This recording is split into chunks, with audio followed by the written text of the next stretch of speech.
우리가 사실 뉴스를 보면 야 저거 진짜 말도 안 되는 거야 라고 생각하면서 보게 되는 것들도 있고, 그리고 어떤 거는 야 진짜 같아 이렇게 보는 것들도 있잖아요. 근데 우리는 의외로 의도된 거짓 정보에 많이 노출이 되어 있습니다. 바로 이런 거짓 정보에 넘어가지 않으려면 우리가 두 가지를 유의해야 되는데요.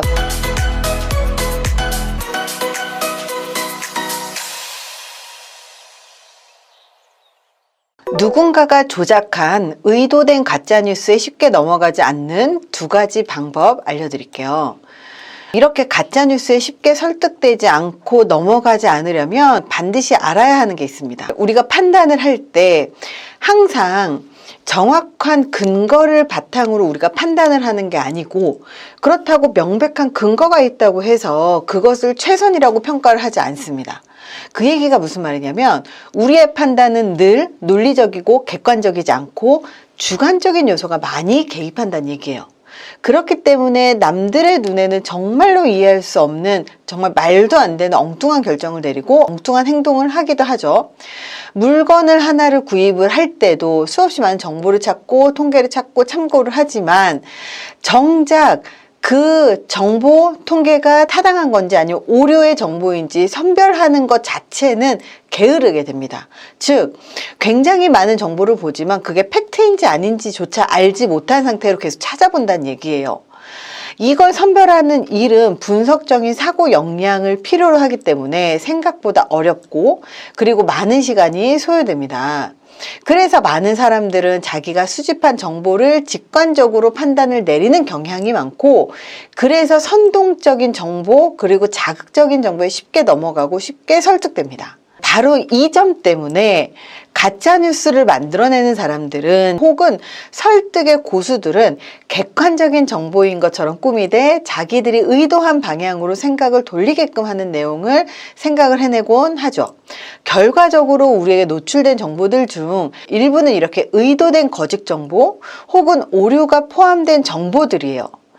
유명한 사례들을 좀 알려드릴게요. 코카콜라에서 뉴코크를 출시하고 완전히 실패했었던 사건이 있었습니다. 1985년 코카콜라는 이 새로운 뉴코크를 출시하고 어마어마한 비용을 낭비하고 그리고 소비자들한테는 엄청난 반감을 사게 된 사건들이 있었습니다. 일명 뉴코크 사건인데요. 매번 코카콜라에 밀려 시장에서 2인자 자리에 있었던 펩시가 펩시 챌린지라고 하는 소비자 프로모션을 통해서 코카콜라를 압박을 했었는데요. 펩시 챌린지는 소비자들의 눈을 가리고 펩시와 코카콜라를 마시게 한 후에 맛이 더 좋은 제품을 선택을 하는 프로그램이 핵심이었는데요. 여기에서 펩시가 많이 선택되자 코카콜라는 초조해지기 시작을 했어요. 이런저런 이유로 80년대 초에 코카콜라 경영진은 코카콜라의 맛을 바꾸기로 결정을 했습니다. 100년 된 맛을 시대 변화에 맞게 바꾸려고 한 거죠. 정확한 제조법도 아무도 모른다고 신비화시키던 제조법을 바꾼다는 것으로 상상하기 힘든 시도를 한 거죠. 신제품 뉴코크를 최초로 시장 테스트를 거친 게 1985년도였고 400만 달러를 들여서 20만 회의 블라인드 테스트를 거쳐서 최종적으로 맛이 확정됐습니다. 회사는 당연히 신제품이 히트칠 것으로 확신을 했죠. 근데 문제는 뭐냐면 출시되자마자 소비자의 불만이 접수되기 시작을 했습니다. 물론 처음에는 이런 불만들이야 당연히 있을 수 있지 그러면서 놔두고 있었는데 이 항의는 계속돼서 50만 명이 넘는 소비자들의 불만이 터져 나왔습니다. 아마 이 뉴코크 사례는 마케팅을 배우는 사람이라면 한 번쯤은 읽어봤을 정말 전형적인 실패 사례인데요. 이렇게 맛이 바뀐 것은 이전에도 있었습니다. 핵심적인 원료인 코카인을 뺀 적이 있었고 100년이 지난 사이에 어떤 원료는 더 이상 구매할 수 없어서 대체되기도 했었고 산지도 여러 군데로 바뀌기도 했었습니다. 감미료도 100% 설탕에서 과당이 도입되기도 했었죠. 하지만 이런 건 아주 은밀하게 이루어졌고 아무도 의식하거나 항의하지 않았어요. 물론 이 신제품 뉴코크가 기존의 콜라보다 6대4로 맛이 더 좋다고 나왔고 한참 성과를 높이고 있었던 펩시보다 55대 45로 더 낫다는 평가를 받았으니까 정말로 자신 있게 출시를 한 거죠. 근데 중요한 건 시장에서는 계속 항의가 쏟아져 나왔다는 거예요. 그리고 심지어 원래 코카콜라 살리기 운동 추진단체가 결정되고 신문에는 계속해서 코카콜라의 새로운 코크를 만들어내고 기존의 코카콜라를 만들지 않기로 한 그 결정에 대한 부정적인 만평과 사설이 실리기 시작을 했습니다. 심지어 단골 코미디 소재까지 나왔던 거죠. 한 여성이 남편에게 옛날 코카콜라를 보는 대로 사달라고 하자 아내를 기쁘게 해주고 싶었던 남편은 자기가 살고 있던 주를 넘어 멀리까지 가서 원정을 가서 코카콜라 사재기를 해댈 정도였죠. 더 이상 코카콜라를 마실 수 없게 되었다는 그런 슬픔, 바로 이런 것들이었습니다. 코카콜라 직원들은요, 소비자들의 반응 때문에 유니폼 입고 퇴근도 하지 못했습니다. 점점 악화됐죠. 물론 최고 경영자들은 일시적인 현상이라고 버텼지만 결국 콜라의 맛의 문제가 아니고 소비자의 심리에 관한 것이라는 걸 깨달았습니다. 결국 1985년 코크 출시 2달 반 만에 기존의 코카콜라를 같이 팔겠다고 결정했습니다. 이 소식은 TV 방송 도중 뉴스 속보로 나올 정도로 사람들이 굉장히 중요하게 여겼던 거죠. 결국 코크 클래식이라는 이름으로 다시 출시가 됐습니다. 물론 이 결정에 코카콜라 소비자들은 너무 환호를 했고 회사는 전화위복이 됐죠. 출시된 지 100년이 넘어서 진부해진 콜라가 이 사건을 계기로 소비자들의 관심이 폭발을 했고 이 코카콜라의 의미가 단순한 청량음료, 탄산음료가 아니라 생활의 일부였다는 사실을 알게 된 거죠. 이 사례에서 보는 것처럼 소비자의 95%는 자기가 무엇을 원하고 있는지 잘 알지 못해요. 정말로 맛있는 건 뉴코크였지만 실제로 원하는 것은 오래된 코카콜라였다는 거죠. 혀보다 뇌의 힘이 강합니다. 정말 맛이 좋으면 잘 팔리는 게 아니에요. 결국 소비자의 머릿속에 이게 좋다라는 인식이 있으면요, 맛을 상관하지 않고 구입을 하게 되고, 그리고 자기의 선택을 적당히 합리화하는 경향이 있습니다. 결국은 소비자는요, 콜라 하면 묻지도 따지지도 않고 코카콜라를 먼저 선택을 하는 이런 각인 효과가 확실히 작용을 하고 있었기 때문입니다. 바로 이 펩시 챌린지에서 블라인드 테스트를 통해서 블라인드로 펩시와 코카콜라를 먹었을 때 블라인드 테스트에 참여한 사람들의 52%가 펩시를 선택을 했고요. 48%의 사람들이 코카콜라를 선택했다라는 그런 테스트와 홍보 때문에 펩시의 점유율이 75년도에 20% 선에서 80년도에서 28%까지 치솟는 성과를 거뒀습니다. 바로 이것 때문에 불안해진 코카콜라가 지나치게 미숙한 대응을 했었죠. 이런 식으로 사람들은요, 맛있는 걸 선택하는 게 아니라 내가 선택을 하고 난 다음에 합리화를 한다. 이렇게 먼저 인식을 하고 선택을 하게 됩니다. 모든 마케팅이 사실은 바로 여기 안에서 들어가 있어요.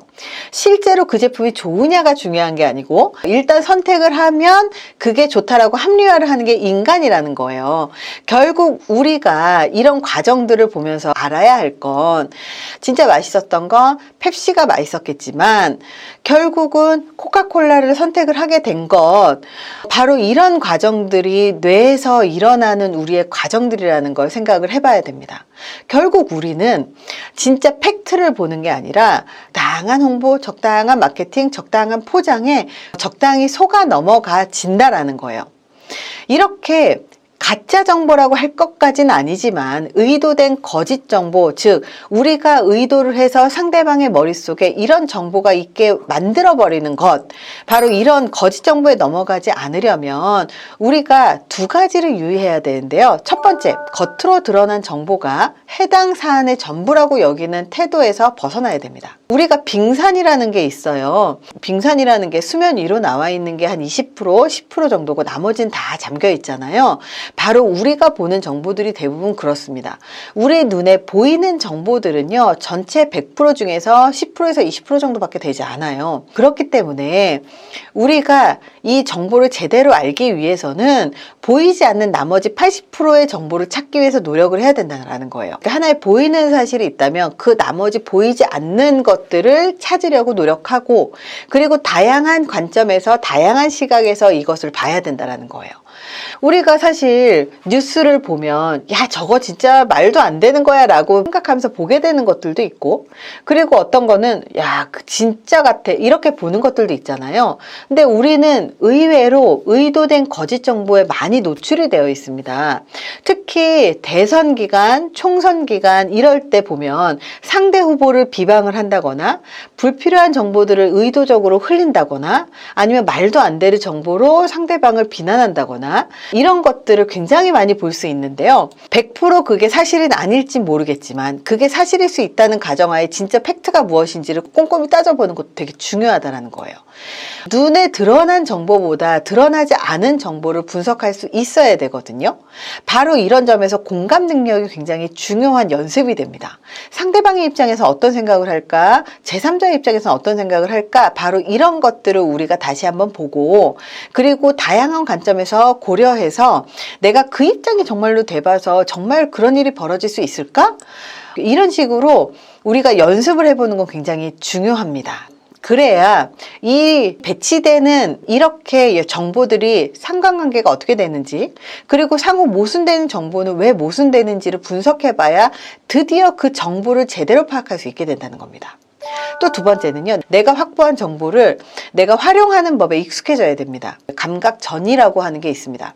1940년대 처음 만들어진 용어는요, 음료 감별사들 혹은 감식가들이 이 음료의 포장에 무의식적으로 반응하고 제품의 포장은 인식된 맛을 변화시킬 수 있다는 현상을 설명하기 위해서 사용이 됐어요. 코크 같은 경우는 사람들은 음료를 맛보면서 독특한 글씨체와 빨간색에 반응을 했습니다.